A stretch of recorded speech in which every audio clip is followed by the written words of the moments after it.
नमस्ते, आप सभी का स्वागत है ट्रेंडिंग इकोनॉमिक्स के इस चैनल पर। आज हम बहुत ही इम्पॉर्टेंट टॉपिक देखने वाले हैं और वह है खाद्य सुरक्षा। खाद्य का मतलब फूड और सिक्योरिटी का मतलब सुरक्षा। इसमें हम डिटेल से जानेंगे खाद्य सुरक्षा के बारे में।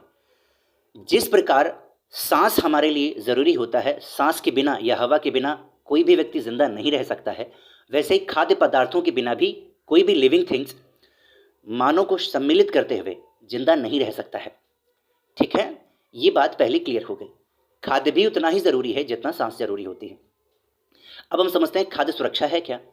खाद्य सुरक्षा से आशय होता है बिना किसी रोक टोक के, यानी कि कोई रोके टोके ना, बिना किसी बाधा के, कोई भी बाधा बीच में ना आए, बिना किसी भेदभाव के, ये भैया इस जाति के हैं, ये इस धर्म के हैं, इसके बिना और पोषक तत्वों से भरपूर भोजन की लोगों तक उपलब्धता जो होती है उसी को खाद्य सुरक्षा कहा जाता है।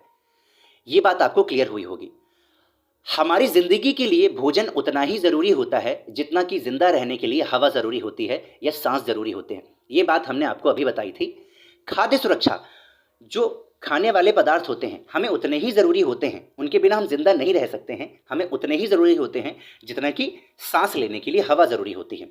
अब खाद्य सुरक्षा के कुछ आयाम होते हैं, महत्वपूर्ण 3 आयाम हैं। अगर ये चीज़ें होंगी तभी हम उसको खाद्य सुरक्षा कहेंगे। अगर ये आपके अधिकार में नहीं आ रही हैं, ये जो हक है आपका मारा जा रहा है, तो आप सीधा संविधान को उठाइए और सीधा आप सरकार से गुहार करिए, चाहे कैसे भी करिए, ये खाद्य सुरक्षा आपको मिलना चाहिए। सबसे पहला जो है आयाम वो है भोजन की पर्याप्त उपलब्धता यानी अवेलेबिलिटी। भोजन की पर्याप्त उपलब्धता आपको होनी चाहिए। ठीक है, इसका मतलब ये हुआ खूब उत्पादन हो रहा है अनाज का, दालों का, लेकिन सरकार क्या कर रही है, उसका एक्सपोर्ट कर दे रही है और मार हमारे पास डेटा लेकर आ रही है 200 टन या 200 लाख टन का उत्पादन हुआ और उसका एक्सपोर्ट कर दिया गया, इतना पैसा भारत ने बनाया।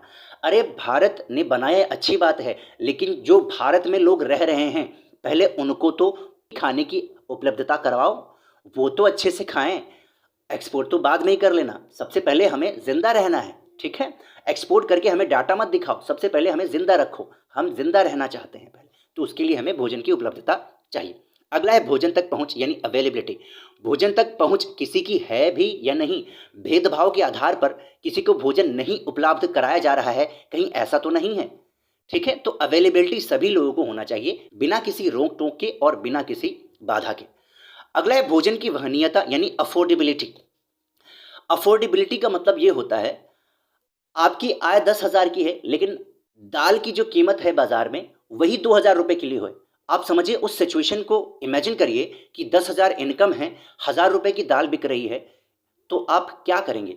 तो यहाँ पर अफोर्डेबिलिटी का मतलब यही है कि जिस हिसाब से हमारी आय है उस हिसाब से हमें खाने की उपलब्धता भी हो, अफोर्डेबिलिटी भी हो, यानी कि भोजन की कीमत इतनी होनी चाहिए कि हम उसको आसानी से खरीद सकें। इसका ही मतलब क्या होता है, भोजन की वहनीयता, अफोर्डेबिलिटी। फिर से एक बार हम रिवाइज कर लेते हैं। अवेलेबिलिटी का मतलब ये हुआ कि जो सरकार है वो खाने की सुरक्षा करे, उसका भंडारण करे, ताकि कभी अकाल पड़े या कभी आम जनता को ज़रूरत पड़े, ठीक है, तो वो उपलब्ध करा सके, यही अवेलेबिलिटी होती है। अगला है भोजन तक पहुंच। लोगों की पहुंच उस तक होनी चाहिए, जब चाहे तब खरीद ले, बिना किसी बाधा के और बिना किसी रोक टोक के। अगला है भोजन की वहनीयता यानी अफोर्डेबिलिटी। खाद्य पदार्थों की कीमत इतनी होनी चाहिए कि आम जनता उसको आसानी से खरीद सके, लेकिन एक बात और है कि इसमें पोषक तत्व भी हों। ऐसा नहीं बिना पोषक तत्व के मार बेचे डाले जा रहे हैं सामान मार्केट में। ठीक है, आम जनता कैंसर पीड़ित होते जा रही है, ऐसा नहीं होना है। ठीक है, तो आई होप आपको ये चीज़ें क्लियर हुई होंगी।